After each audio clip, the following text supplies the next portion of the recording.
ସୁନାଗା ଲୋକମାନେ ଲାହାଡ଼ି ମରଣ ହେଇଥିବା ହେତୁ ଆସିଥିଲେ ଆଉ ଫେରୁଥିବା ସମୟରେ ତାଙ୍କର ଅଟୋଟିକୁ ଓଲଟାଇ ପାଣି ନେଇଯାଇଥିଲା। ଆଗକୁ କ'ଣ ହେଉଛି ଦେଖନ୍ତୁ। ଏହି ଭିଡ଼ିଓକୁ ଆରମ୍ଭରୁ ଶେଷ ପର୍ଯ୍ୟନ୍ତ ଦେଖନ୍ତୁ। ତ ଦେଖନ୍ତୁ, ଯେତେବେଳେ ସୁନାଗା ଲୋକମାନେ ଲାହାଡ଼ି ଗଲେ ସେତେବେଳେ ପାଣି ଏମିତି ହେଇନଥିଲା, ବହୁତ କମ୍ ଥିଲା। ଆଉ ଫେରିଲା ବେଳେ ବହୁତ ବର୍ଷା ଆସିଲା। ତାପରେ ପାଣି ବହୁତ ଶୀଘ୍ର ବଢ଼ି ଚାଲିଲା। ତାପରେ ଅଟୋଟିକୁ ପାର କରୁଥିଲେ।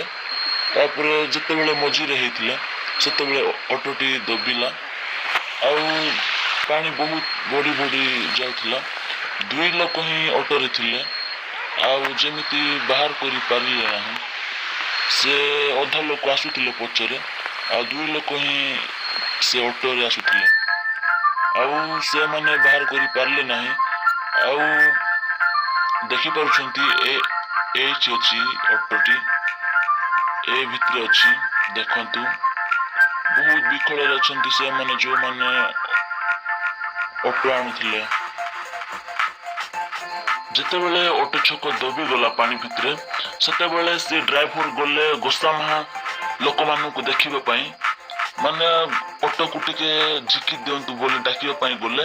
ଗୋସାମା ଲୋକ ନଥିଲେ ବୋଲି ସେ ଫେରିଲା ବେଳକୁ ଅଟୋଟିକୁ ଧୀରେ ନେଉଥିଲା ତଳକୁ ଆଉ ଅଟୋଟି ଏଇଠି ବୁଡ଼ି ରହିଛି। ଦେଖନ୍ତୁ, ସେ ଭାଇ ଖୋଜୁଛନ୍ତି ଅଛି, କେଉଁ ସାଇଡ଼ରେ ଅଛି ବୋଲି ଖୋଜୁଛନ୍ତି। ଦେଖନ୍ତୁ, ଆଉ ଯେମିତି ଅଟୋକୁ ଏପଟେ ଆଣିଲା ସେମିତି ସେମାନେ ବି 2 ଜଣ ଅଟୋକୁ ଧରିକି ଆଇଲେ। ଯେତେବେଳେ ପାଣି ବହୁତ ବଢ଼ିଲା ସେମାନେ ପହଁରିକି ପାର ହେଇକି ଆଇଲେ। ଆଉ ସେ ଭାଇ ବାଡ଼ିରୁ ଖୋଜୁଥିଲା ଅଟୋ କେଉଁ ସାଇଡ଼ରେ ଅଛି ବୋଲି, ଆଉ ପାଇଲା। ତାପରେ ଏମାନେ ଯାଇଛନ୍ତି ସମସ୍ତେ ଦୌଡ଼ି ଗୋଟେ ବାନ୍ଧିକି ଝିକିବା ପାଇଁ। ଏତେ ବହୁତ ପାଣି ବଢ଼ି ଯାଉଛି। ଆଉ ଦେଖନ୍ତୁ ଏବେ କ'ଣ ହେଉଛି, ପାରୁଛନ୍ତି କି ନାହିଁ। ଆଉ ଯେତେ ଲୋକ ବି ଅଟୋରେ ଯାଇଥିଲେ ମରଣ ହେଇଥିଲା ପାଇଁ ଲାହାଡ଼ି ଯାଇଥିଲେ ସେ ଲୋକ ସେ ପାରେ ଅଛନ୍ତି। ଦେଖନ୍ତୁ, ସେମାନେ ବି ବହୁତ ଚିନ୍ତାରେ ଅଛନ୍ତି କାରଣ ସେ ଅଟୋକୁ ଭଡ଼ା କରିକି ଆଣିଥିଲେ। ବହୁତ ଦୁଃଖର କଥା। ଆଉ ସେ ଅଟୋକୁ ଭଡ଼ା କରିକି ଆଣିଥିଲେ ଆଉ ସେ ଅଟୋ ହିଁ ନୂଆ ହେଇଥିଲା। କିଣିକି 7 ମାସ ହିଁ ହଉଥିଲା, କିଛି ବି ହେଇନଥିଲା, ବହୁତ ନୂଆ ଥିଲା। ଡ୍ରାଇଭରର ବି ମନ ବହୁତ ଦୁଃଖରେ ଅଛି, ପୁରା ବହୁତ ଦୁଃଖରେ ଅଛନ୍ତି ସମସ୍ତେ ଯେତେ ଲୋକ ଅଟୋରେ ଆସିଥିଲେ।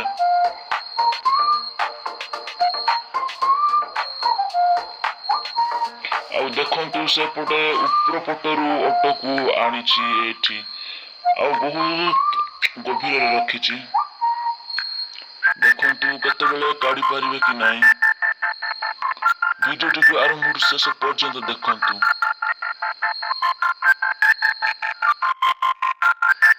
এই ভিডিওটিକୁ ଦେଖିଲେ ଆପଣମାନଙ୍କୁ ନିଶ୍ଚୟ ଆଶ୍ଚର୍ଯ୍ୟ ଲାଗୁଥିବ।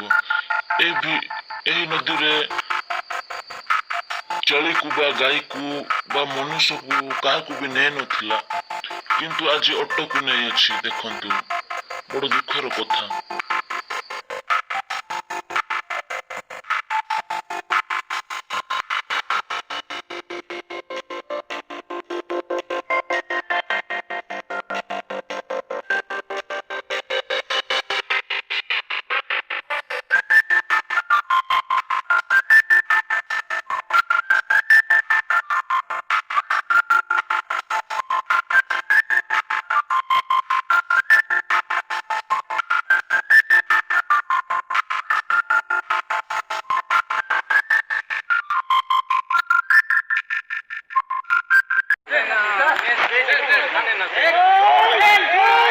ଦେଖିପାରୁଛନ୍ତି ବହୁତ ଜଣ ଅଟୋକୁ ଝିକୁଛନ୍ତି, ଚେଷ୍ଟା କରୁଛନ୍ତି।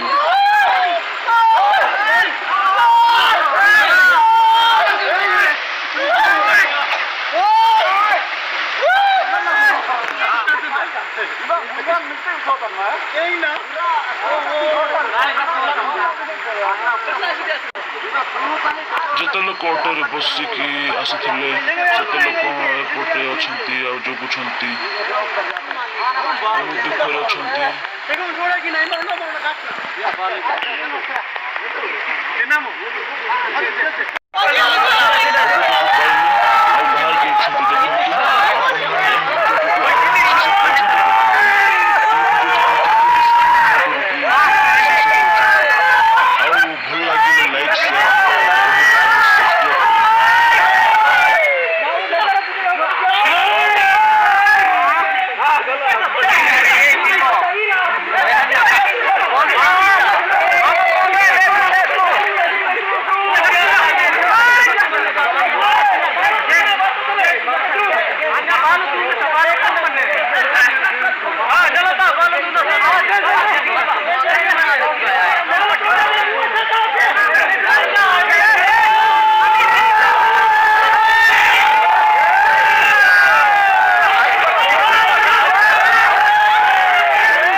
ଆଉ ପ୍ରଭୁଙ୍କ ଦୟାରୁ ଅଟୋକୁ ବାହାର କରିପାରିଲେ। ଦେଖନ୍ତୁ କେତେ କେତେ ଲୋକ ଅଟୋକୁ ବାହାର କରିବା ପାଇଁ ସାହାଯ୍ୟ କଲେ। ଆମର ଗୋସା ମାହା ସେନ୍ଦୁରୀ ଲୋକ।